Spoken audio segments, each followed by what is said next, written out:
지난번 로마서를 강해할 때에는 이스라엘 백성들이 구원받지 못한 것은 혹시 복음을 듣지 못해서 그랬던 것일까? 이러한 원인을 한번 찾아봤습니다.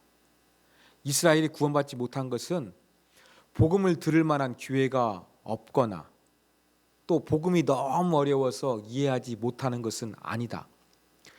분명히 또한 확실하게 이스라엘 백성들은 복음을 들었지만 불순종했다는 것을 살펴봤습니다.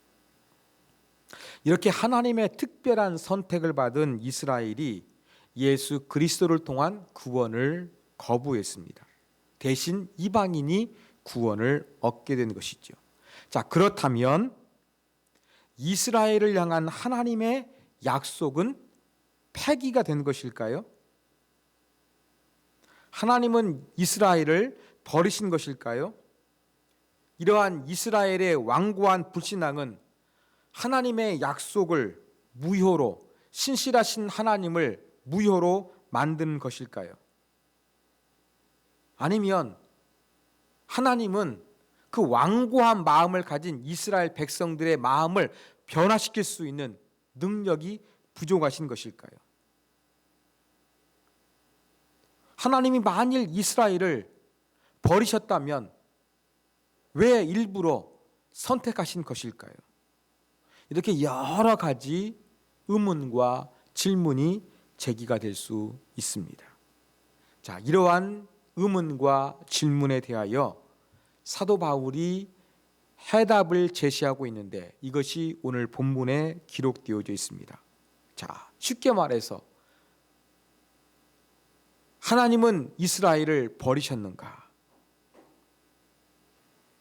1절, 그러므로 내가 말하노니 하나님이 자기 백성을 버리셨느냐? 그럴 수 없느니라. 하나님은 이스라엘을 버리신 것이 아니라고 사도 바울은 확실하게 단정적으로 이야기합니다. 그러면서 하나님께서 이스라엘을 버리지 아니하셨음을 두 가지 근거로 제시하고 있습니다. 첫 번째 근거는 무엇이냐? 바로 사도 바울 개인의 경험입니다. 자, 이것이 1절에 기록되어 있죠.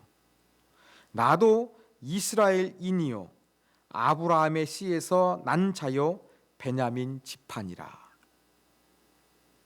자, 혈통적으로 볼 때 사도 바울은 이스라엘 사람 아브라함의 후손이었고 또 그 아브라함의 자손 중에서 베냐민 지파 사람이라고 분명하게 이야기를 하고 있습니다.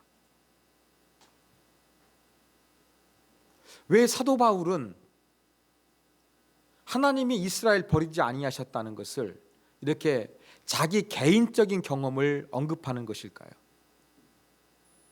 여러분, 유대 문헌이나 구약 성경을 보면 하나님이 어떠한 분인가, 하나님이 어떠한 성품을 가졌는가 잘 기록되어 있습니다. 인간은 이렇게 아침과 저녁에 변합니다. 자기가 했던 말을 그냥 완전히 뒤집어 버립니다. 그렇지만 하나님은 한결같이 거짓이 없으신 신실하신 하나님이십니다.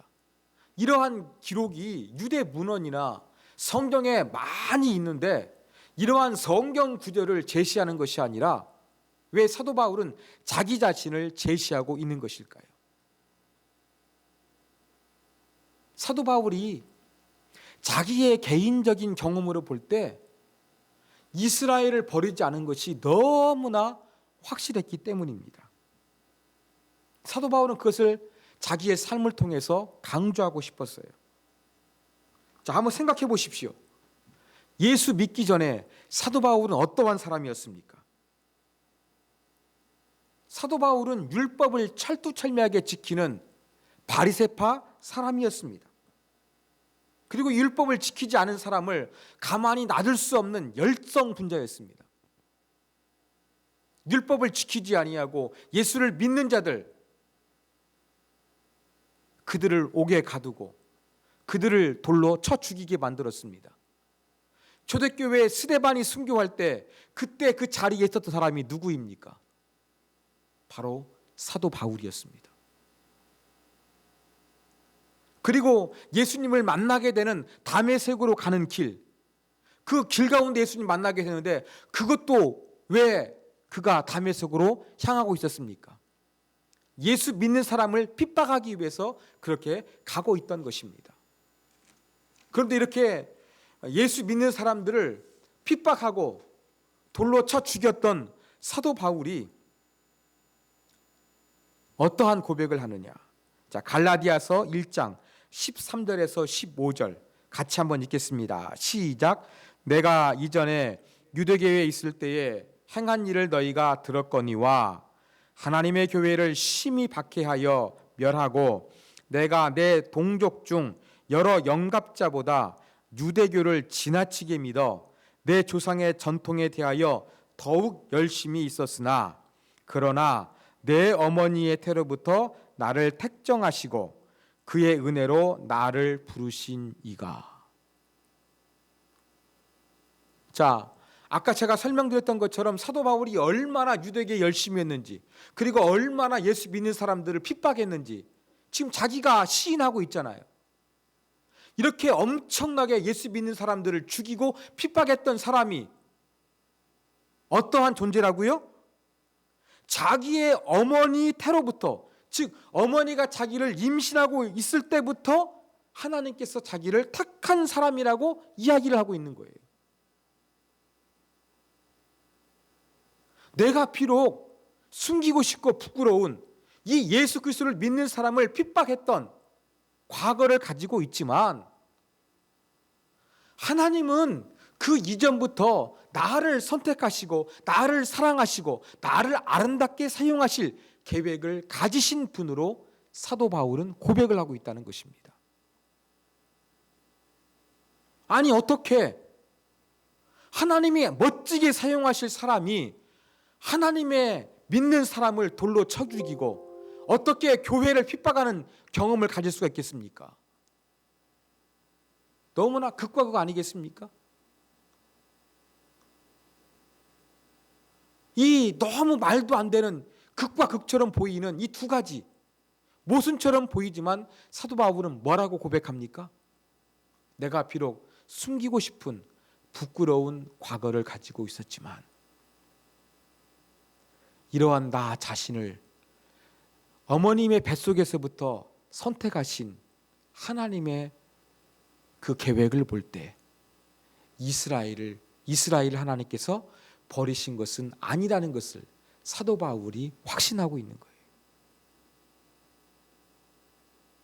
그냥 책에서 하나님은 신실하시되 하나님은 버리지 않아 이렇게 교과서 쪽으로 말하고 있는 것이 아니라 사도 바울이 정말로 믿는 사람을 핍박하고 교회를 참 없애버리기 위해서 온갖 행동을 다 했지만 이러한 자기를 구원하신 하나님 볼 때 나도 이스라엘 사람인데 하나님은 완전히 이스라엘을 버리신 것은 아니구나.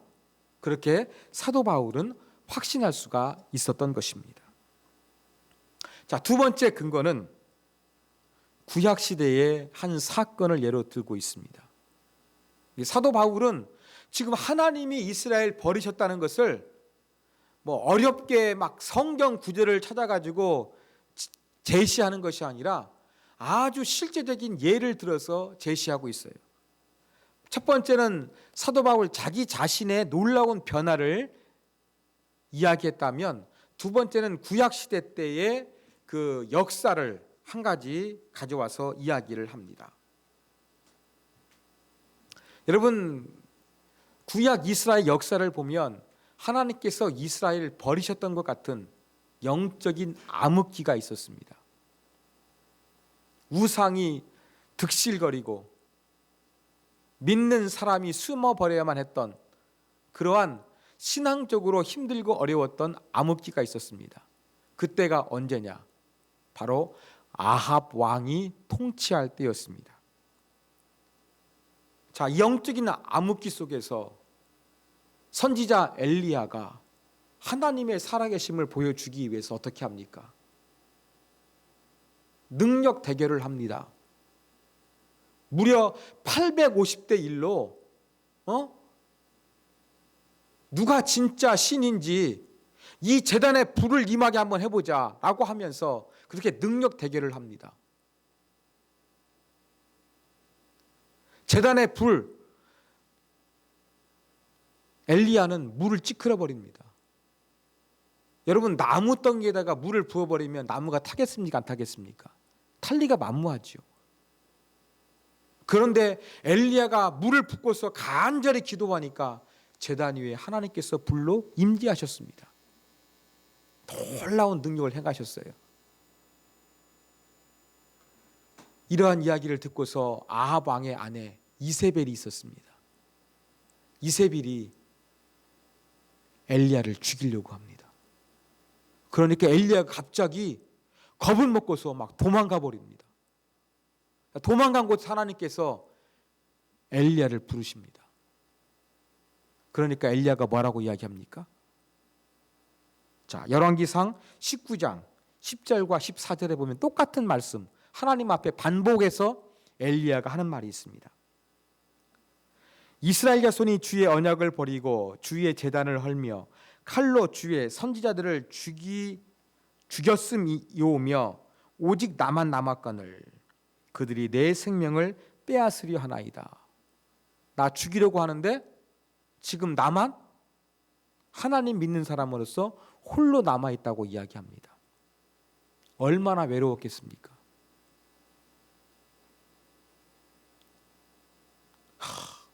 하나님 믿는 사람, 하나님 편 사람 나밖에 없어. 나밖에 없는데 나도 지금 나를 죽이려고 하는 그러한 공격이 지금 시작되고 있어. 얼마나 두려웠겠습니까? 이것을 지금 하나님 앞에 자기 혼자 남았다고 엘리야가 2번씩이나 이야기를 합니다. 근데 하나님 뭐라고 말씀하십니까? 아니다, 엘리야야. 바알에게 무릎 꿇지 않았던 사람은 너뿐만이 아니라 무려 7,000명이나 있다. 하나님 이것을 이야기합니다. 여러분, 엘리야가 얼마나 능력을 많이 행했습니까? 엘리야가 얼마나 믿음의 사람들과 교제했겠습니까? 근데 자기 혼자뿐이라고 생각했던 거예요.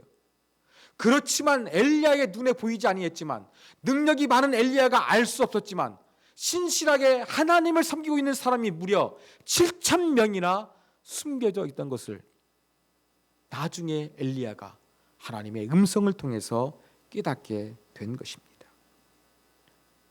이러한 놀라운 구약시대의 예를 통해서 봐라, 우리 조상들의 역사 속이나 내가 얼마나 나쁜 짓을 많이 했는데 나를 변화시킨 하나님을 보면 하나님께서는 이스라엘을 완전히 버리신 것이 아니다, 확실한 증거다.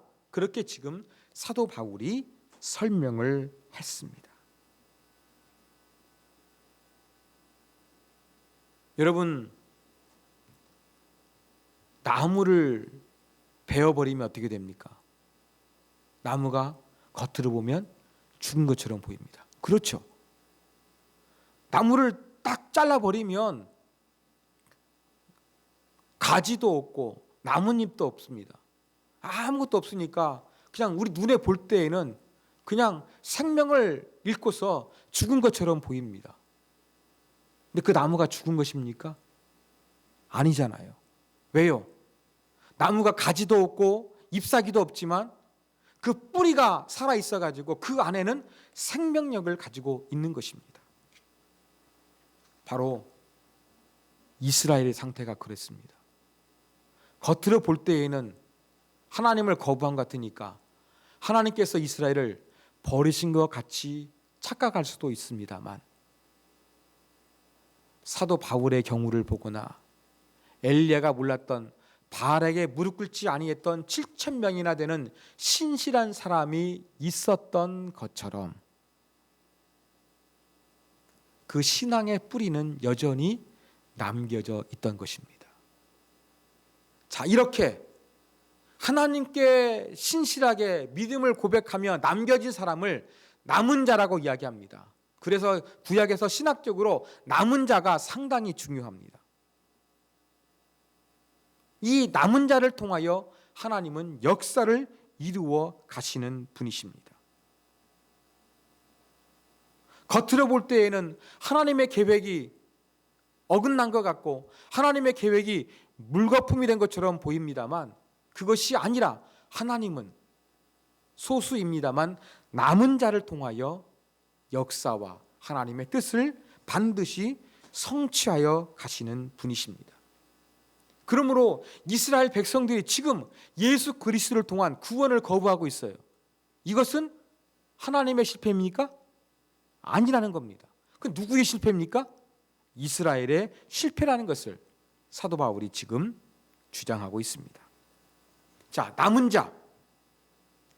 자는 그래도 두 부류로 생각해 볼 수가 있습니다. 남은 자 중에서 어떤 사람은 하나님의 구원을 받고 어떤 사람은 하나님의 선택을 받지 못하여 멸망으로 향하게 됩니다. 그래서 오늘 본문 가운데 남은 자라는 단어가 반복에 사용되고 있는데 두 종류의 남은 자를 이야기하고 있습니다. 여러분 5절에서 사용된 남은 자는 구원을 받기 위해서 남은 자를 이야기합니다. 그러나 7절에서 사용된 남은 자는 하나님의 선택을 받지 못하는 남은 자로 이야기합니다. 구원을 받은 자는 소수이지만 구원을 받지 못한 남은 자는 대다수입니다. 자, 왜 이렇게 남겨진 사람들에게 누구는 구원을 받고 누구는 구원받지 못하는 이렇게 완전히 다른 결과가 나타나게 된 것일까요? 이것은 행위에 달렸던 것이 아닙니다. 자, 5절과 6절에 보면 이러한 구절이 있습니다. 그런즉 이와 같이 지금도 은혜로 택하심을 따라 남은 자가 있느니라. 만일 은혜로 된 것이면 행위로 말미암지 않음이니 그렇지 않으면 은혜가 은혜되지 못하느니라. 자, 지금 남겨진 자는 행위가 아니라 은혜로 이루어졌다는 것입니다. 지금 하나님께 선택받은 남은 자들은 그들이 뭔가 하나님께 순종을 잘하고 뭔가 하나님께 영광을 돌려가지고 그들이 하나님께 선택을 받은 것이 아니라 전적인 하나님의 은혜라고 사도 바울은 이야기합니다. 저는 이것을 피부로 느낄 수가 있습니다. 왜 그럴까요? 제가 어렴풋이 기억납니다만 어떤 그 자료에 보면 조사에 의하면 예수를 믿는 사람들의 행동과 예수를 믿지 않는 사람들의 행동을 한번 차이를 분별해 보기 위해서 설문조사를 했는데 유의미한 차이가 안 나타났습니다. 예수 믿는 사람이 도덕적으로나 윤리적으로 더 뛰어났다는 것이 밝혀지지가 않은 거예요. 그러면 뭐예요? 예수를 믿어도 행위가 완전히 안 믿는 사람보다 더 달라진다? 그게 아니라는 겁니다.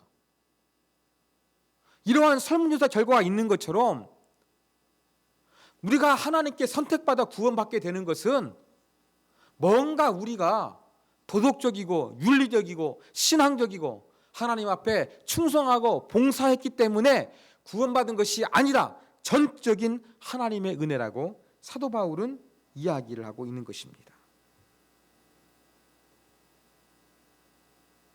그래서 이 하나님께 선택받은 자, 전적인 하나님의 은혜예요.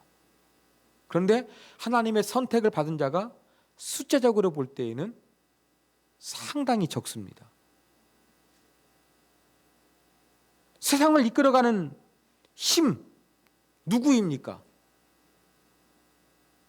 이 세상은 누구를 바라보고 있습니까? 초강력한 대국인 미국의 대통령의 그 입을 바라보고 있지 않습니까? 그 사람들의 말에 의하면 모든 것들이 출렁거리게 되고 세계가 요동칠 수밖에 없는 것이 엄연한 현실입니다. 우리가 눈으로 볼 때에는 힘 있는 사람이 세상을 움직이는 것 같습니다. 그러나 하나님 어떠한 분입니까? 하나님은 소수이지만 이렇게 남겨진 사람을 통해서 분명히 하나님의 뜻과 계획과 구원을 이루어가는 분이십니다. 그러므로 하나님에게는 숫자가 중요하지 않아요. 인간에게는 숫자가 중요해요. 대통령이 될 때에도 숫자적으로 많은 투표를 얻어야 돼요. 내가 대통령이 되어서 이 나라를 힘있게 이끌어 가려고 그러면 많은 숫자들의 지지를 받아야 해요. 그러나 하나님의 통치는 어떠합니까? 이러한 숫자에 달려있지 않다는 것을 우리가 알 수가 있습니다. 하나님의 통치는 남은 자들, 그 얼마 안 되는 사람들, 그렇지만 신실하게 하나님을 따르는 자들에 의해서 하나님의 계획은 여전히 움직이고 여전히 이루어져 가고 있음을 믿으시는 여러분이 되시기를 주님의 이름으로 축원합니다. 이게 바로 믿음입니다. 그러므로 우리는 어떻게 되겠습니까? 눈에 보이는 그 전부가 아님을 깨닫고 우리의 마음이 어두워지지 않도록 조심해야 할 것입니다. 그래서 7절에 사도 바울은 이렇게 이야기합니다. 그런즉 어떠하냐? 이스라엘이 구하는 그것을 얻지 못하고 오직 택하심을 입은 자가 얻었고 이방인들이죠. 그 남은 자들은 우둔하여 졌느니라. 그 남은 자들 바로 이스라엘 백성들의 후손을 이야기합니다. 자, 이스라엘 백성들이 우둔하여졌대요. 여기서 원어로 우둔해졌다는 단어는 원래 굳은 살이 박히다는 의미를 가지고 있습니다. 여러분, 내 몸에 있는 살인데 굳은 살, 감각이 있습니까? 없습니까? 아무런 감각이 없잖아요. 돌같이 굳어 있는 겁니다. 지금 이스라엘의 영적인 상태가 굳은 살 같은 거예요. 돌덩이 같은 거예요. 아무리 하나님의 감동적인 능력을 행사하고 아무리 하나님의 능력 있는 말씀이 선포되고 뜨거운 찬양과 간절한 기도가 이루어진들 그들의 심령 안에서 아무런 감흥이 없는 거예요. 감동이 없는 거예요. 이게 바로 우둔한 상태라고 이야기하고 있습니다. 8절에도 비슷한 표현이 이루어집니다. 그들이 왜 이렇게 굳은 살처럼 영적으로 아무런 감각이 없는가? 하나님이 오늘까지 그들에게 혼미한 심령과 보지 못할 눈과 듣지 못할 귀를 주셨다함과 같음이라. 하나님께서 그들이 영적으로 깨닫지 못하도록 어때요? 잘못된 영을 주셨겠습니까? 하나님이? 그렇진 않겠죠. 하나님은 인간에게 자유의지를 주셨습니다. 그래서 어떤 걸 말하고 있느냐? 그들이 굳은 살처럼 마음이 완악해져 가지고 하나님을 거부하는데 하나님은 어떻게 하신다고요? 그냥 그대로 혼미한 상태로 내버려 두시는 거예요.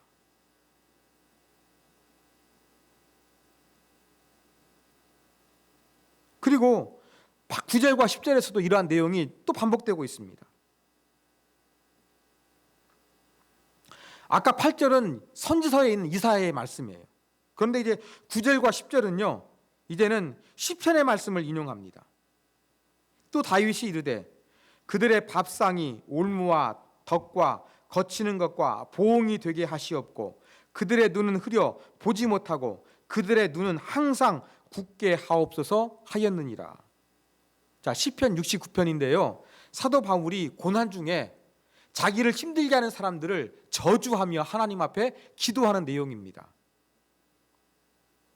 자, 다윗의 원수, 그들의 밥상, 이 밥상이 상징하는 게 뭘까요? 그들이 좋아하고 먹고 사는데 골몰하는 삶과 인생을 나타내는 표현입니다. 그들이 먹고 즐기는데 골몰하고 있는데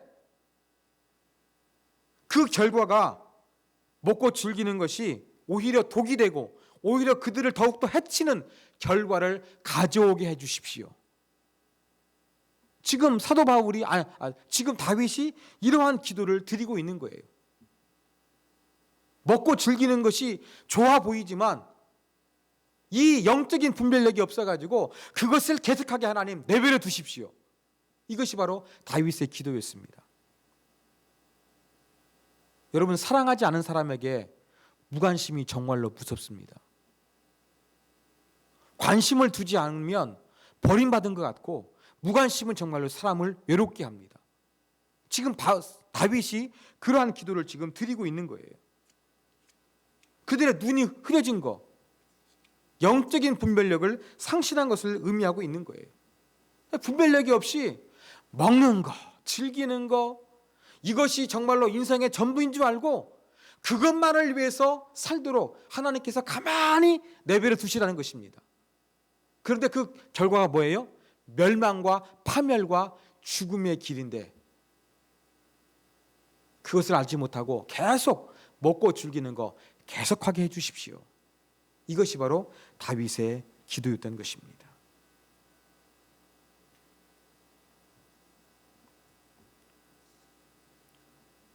자,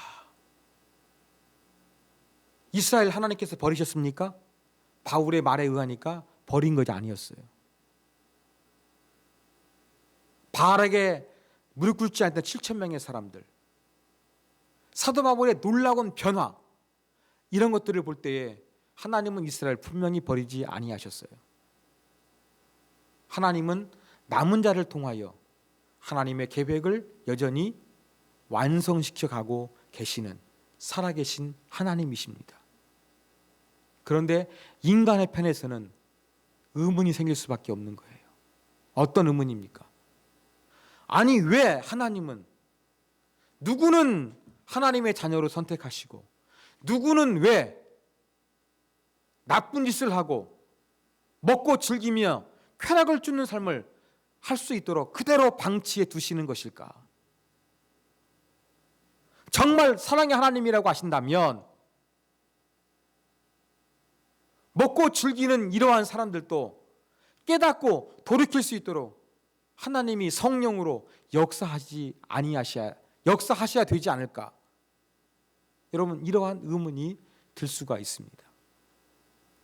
그래서 누구는 구원하시고 누구는 구원하지 못하도록 방치하시는 이 하나님의 모습에 대해서 불편한 마음과 불쾌감을 우리가 가질 수도 있습니다. 신비로운 하나님의 절대 주권이거든요. 왜 누구는 구원하시고 왜 누구는 멸망의 길로 가도록 그렇게 내버려 두시는 것일까? 사람들이 이 지금 문제를 제기하는 것은 누구를 제기하는 겁니까? 어떤 사람은 멸망당하도록 이 굳어진 마음을 그대로 하나님께서 방치해 두는 것입니다. 이 부분을 가지고 문제 삼거든요. 한번 반대로 한번 생각해 보십시오. 여러분 구원 받으셨죠? 에? 받으셨죠? 여러분 왜 구원 받았습니까? 한번 생각해 보십시오. 여러분이 뭐 다른 사람보다 더 특별히 잘한 게 있습니까? 재능이나 재산이나 사회적인 지위나 외모나 어떠한 마음가짐이나 신앙이나 여러분 하나님의 선택을 받을 만한 어떠한 특별한 자격이 있습니까? 제 자신을 보건대 그게 없어요. 제가 목회자입니다만, 목회하는 사람입니다만, 이 강단에 서 있습니다만, 제가 특별히 뭔가 하나님을 위해서 잘한 것이었음에도 불구하고 하나님이 저를 하나님의 자녀로 삼아주신 거예요. 목회자로까지 세워주신 거예요. 왜 이 부분에 대해서는 아무 말 하지 않습니까? 똑같이 해야 되죠. 아니, 누구는 특별히 잘한 것이 없는데 하나님께서 구원해 주시고 누구는 나쁜 세대라도 가만히 방치하신 거, 왜 하나님 그렇게 하셨느냐? 얼마든지 의문을 제기할 수 있습니다만 여기에는 우리가 이 세상에서는 풀 수 없는 신비로움과 그 하나님의 절대 주권이 있다는 사실을 우리가 인정해야만 할 것입니다. 나는 구원받았으니 감사해요. 여기에 대해서는 아무 말 하지 않아요. 그러면서 왜 다른 사람 구원시켜주지 않냐지? 라고 하면서 하나님께 의문을 제기하는 거. 이건 모순입니다. 구원받는 자도 뭔가 특별히 행위로서 한 것이 없음에도 불구하고 구원해 주시는 하나님의 은혜를 입을 것입니다. 이렇게 하나님은 평범하고 잘난 것이 없는 나와 같은 사람을 통해서 이러한 소수의 남은 자를 통하여 하나님의 계획을 이끌어가는 분이십니다. 이러한 말씀을 통해서 우리는 무엇을 배울 수가 있겠습니까? 첫 번째, 우리는 어떠한 상황에서도 절망하거나 포기해서는 안 된다는 교훈을 얻습니다. 사도 바울이 믿는 사람을 핍박했지만 그가 이방인의 놀라운 사도가 되지 않았습니까? 자기 자신을 핍박하는 이스라엘 동포들을 위해서 간절히 기도하지 않았습니까? 이렇게 하나님은 역전시키고 사람들을 변화시킵니다. 그러므로 어떠한 순간에서 우리는 절망하거나 포기해서는 안 될 것입니다. 하나님은 또한 남은 자를 예비해 두셨습니다.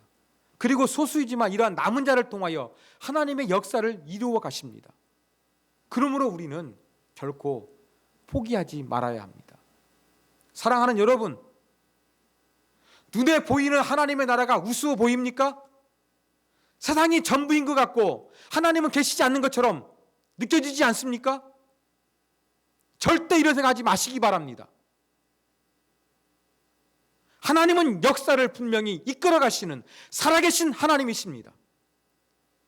믿음의 회의를 갖지 마시기 바랍니다. 남은 자를 통하여 역사하신 하나님 때문에 우리는 희망의 끈을 놓치지 말고 믿음을 놔서는 안 될 것입니다. 두 번째 교훈입니다. 인간의 불순종은 하나님의 일에 방해가 되지 않는다는 것입니다. 여러분, 뭔가 여러분들이 열심히 하려고 그러는데 제게 방해하면 여러분들의 일하는 능력은 떨어지게 될 것입니다. 그러나 하나님은 그렇지 않습니다. 이스라엘이 어때요? 하나님 거부하잖아요. 불순종하잖아요. 예수님을 통한 구원보다 율법을 지켜가지고 행위로 구원받으려고 발바둥 치고 있잖아요. 그렇지만 하나님의 구원 계획이 좌초되었습니까? 좌절되었습니까? 방해가 되지 않습니다. 오히려 이렇게 완고한 마음을 가질 때 그럼에도 불구하고 하나님은 자신의 뜻을 연약한 사람을 통하여 드러내시는 놀라운 분이십니다. 인간의 불순종이 하나님의 계획에 하나님의 뜻을 이루는데 걸림돌이 될 수가 없습니다. 우리는 이러한 놀라운 하나님의 주권을 오늘 말씀을 통해서 배울 수가 있습니다. 마지막 세 번째 교훈입니다. 우리는 구원받았지만 우리의 영적인 신앙 상태가 이스라엘 백성들처럼 완고해지지 않도록 굳은 살처럼 딱딱한 돌처럼 되지 않도록 늘 깨어있기를 추구해야 할 것입니다.